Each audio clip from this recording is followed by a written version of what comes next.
Hello, I'm Dr. Ron Schreiber. I'm the Medical Director of the Rennes Health Rehab Center-Appleton, and we're here today to talk about an important breakthrough in our battle with the coronavirus. We're here to talk about the COVID-19 vaccine. The vaccine is the most widely studied, safest, and most closely monitored vaccine that has ever been developed, and we'll be here to encourage you today to, number one, get the vaccine, to number two, enroll in the vaccine safety program through your cell phone, and then to answer common questions about the vaccine.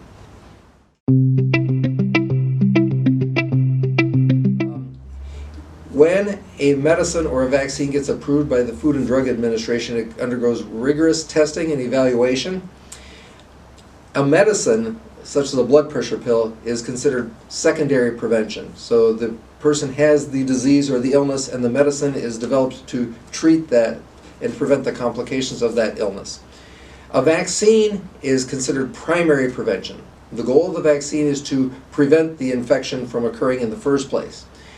The Centers for Disease Control, which authorizes all vaccine use, and the Food and Drug Administration have a higher standard for acceptance for a vaccine as opposed to a medicine, such as a blood pressure pill, for that reason. So there were no shortcuts taken in the process of evaluating and studying this vaccine. This was the largest study ever done on a vaccine or on a medicine. Example, a typical study for a medicine or for a vaccine would enroll a couple thousand participants to study the safety and the effectiveness of the vaccine.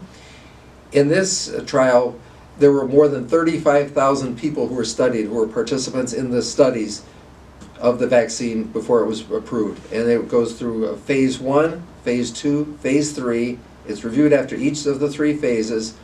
Once that process is complete, it goes before both the Food and Drug Administration and an advisory council on immunizations before approval.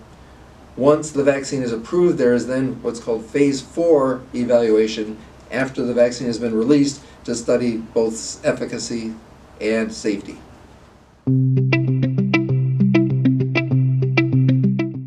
The studies show that the efficacy is 94 to 95%. This is tremendous efficacy for a vaccine, far greater than what we have with our traditional vaccines, such as the traditional influenza vaccine, the pneumonia vaccine, and other vaccines.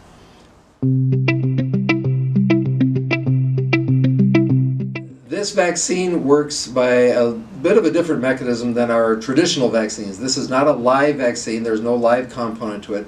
It does not enter into the cell's nucleus, the center of the cell. It does not alter your DNA.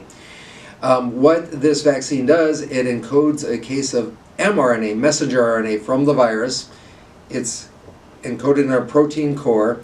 When the vaccine is injected into the body, this component, the messenger RNA and the protein complex, goes into the cytoplasm, the outer layer of the cell. The body then develops an immune response to it and produces antibodies.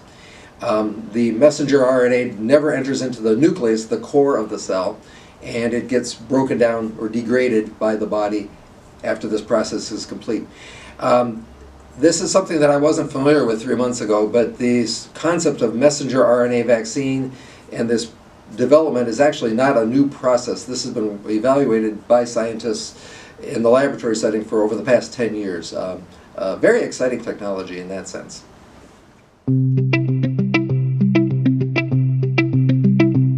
Common side effects occur within the first 24 to 48 hours after administration of the vaccine, and they're usually mild. It's usually a low-grade fever, muscle aches, joint aches, some complaints of fatigue. Typically these are mild, and typically they run their course within a matter of 24 to 48 hours.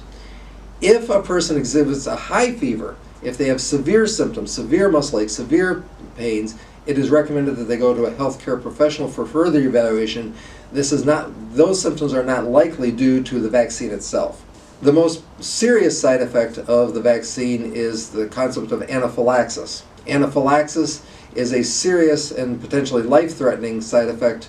It can happen to a medicine, it can happen to a bee sting, and where you have swelling in the body, including the airway, and it can put the airway at compromise. We have some very good data from the Centers for Disease Control on the issue of anaphylaxis, and it's very encouraging. The data shows thus far that it's very rare. The vaccine was approved for use by the FDA on December 19 of 2020. Within 4 days, using the vSafe program nationwide on the cell phones, they had 1.89 million, or nearly 2 million, first doses of the vaccine administered across the country. And in those nearly 2 million vaccines, there were 21 cases that were determined to be a true anaphylactic reaction. So that comes out to a total case of 11.1 cases per 1 million vaccines. Of those 21 cases, 17 were in persons who had a history of significant allergies or allergic reactions, and of those, 7 had a documented history of a prior anaphylactic reaction. So anaphylaxis, while serious, fortunately is very, very rare. We would take special precautions for people who have a history of severe allergies or allergic reactions in the past. Data shows that the vaccine works best if given 2 doses several weeks apart. 1 dose has not been sufficient, unfortunately. Currently, as I'm speaking on January 20th, there are 2 vaccines that have been approved for use in the United States, and they're similar but not identical. The first was from Pfizer, and that vaccine is on a 21-day regimen. So the person receives their vaccine on day 1, and then they come back 3 weeks later on day 21 to get their second dose. The second vaccine is Moderna, and that one is, again, slightly different in that the vaccine dosing interval is 28 days, or 4 weeks. So the person gets their vaccine on day 1, they need to come back at day 28 to get their second dose. For both vaccines, it's important to get the second dose, and the best evidence that we have right now is that the immunity begins 1 to 2 weeks after the second dose. So there is a bit of a lag time in the process. It's emphasized that you stay with the same vaccine. So if you get your first dose from Pfizer, you get your second dose as a Pfizer vaccine 3 weeks later. If Moderna, then you get the second dose as a Moderna 4 weeks later. We don't have enough data yet on cross-reactivity, so it's not recommended to get a Pfizer dose and a Moderna dose. One of my colleagues in Colorado really emphasizes the importance of coming back for the second vaccine. She describes that day as your wedding day. Mark it on your calendar with a big highlighter and make sure that you get there on time. This is the most important thing you're going to do on that day. Don't skip the second dose.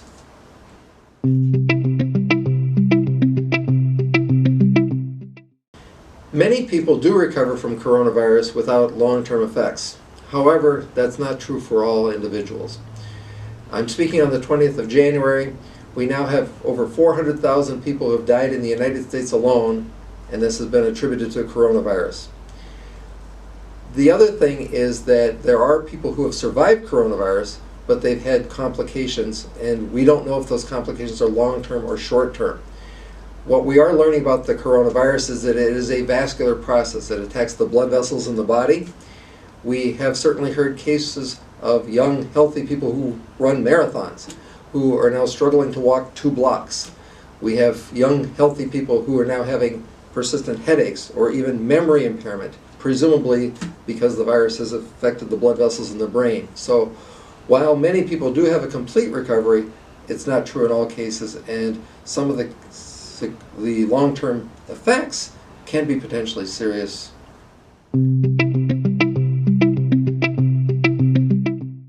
This is an important question that is going to be evaluated quite extensively over the next several months as more and more people get vaccinated. The issue is this: the person who has received their 2 doses of the vaccine, and now it's 1 to 2 weeks later, is considered to be very unlikely to become infected by the virus. The question that we don't know the answer to at this point in time is, if this person gets exposed to the virus, and the virus were to set up shop in their nasal passages, could they transmit the virus to those around them? That's a question that is definitely going to be evaluated in great detail over the next several months. So the best answer is this: it really takes a community effort. It does not do the community, our friends, our families well for one person to receive the vaccine and others to not receive it. And so this is a major reason why we're encouraging all to get it, so that we can all develop the immunity to the virus, and eventually get to the point where the virus numbers drop off significantly, and ultimately we can do away with all the masks and personal protective equipment that we've been carrying with us for the past year.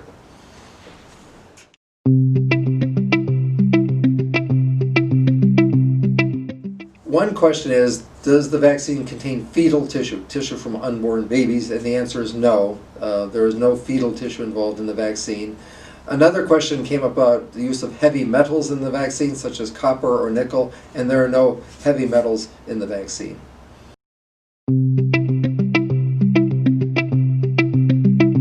The answer at this point in time is we do not know. There will be studies, there will be long-term studies about antibody responses over the year of 2021. So at the moment, this is a one-time vaccine. That answer may very well change in the future.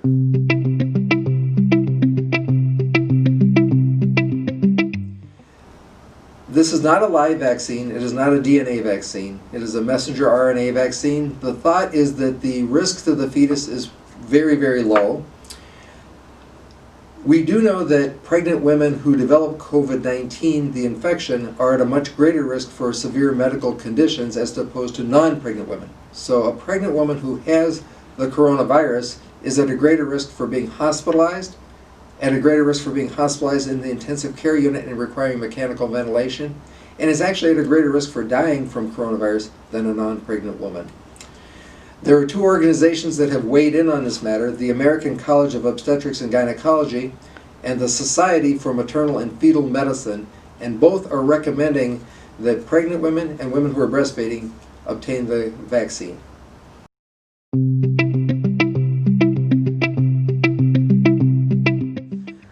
So the Centers for Disease Control has developed a new safety program related to the coronavirus vaccine, which I think is pretty cool, actually. When you get your vaccine, you'll be offered the opportunity to enroll in the Centers for Disease Control V-Safe program, V for vaccine, through your smartphone. They'll give you a barcode, you take a picture of it, and you enroll on your smartphone. And what happens is the Centers for Disease Control will send you a text message for the first 7 days after you receive the vaccine, weekly thereafter, and then monthly thereafter. And they will ask some simple questions. Have you had any side effects? Have you had any symptoms in the last several days? Have you had to miss work? Have you had to seek medical attention for any condition? If you answer yes, then you would receive a backup phone call from the Centers for Disease Control to ask about your symptoms and put together data on a nationwide basis in real time and try to determine whether the symptoms or the side effects were related to the vaccine or not. Very important, because this will be a national database that has already started in December of 2020 and is growing on a regular basis. And the nice part is that it can detect side effects, it can detect frequency of side effects. Are there some uncommon side effects that no one had predicted? So we do encourage everyone to, first of all, get the vaccine, second, get the 2 doses of the vaccine, and then third, to enroll in the V-Safe program. It takes a few minutes of your time when they send you the text message.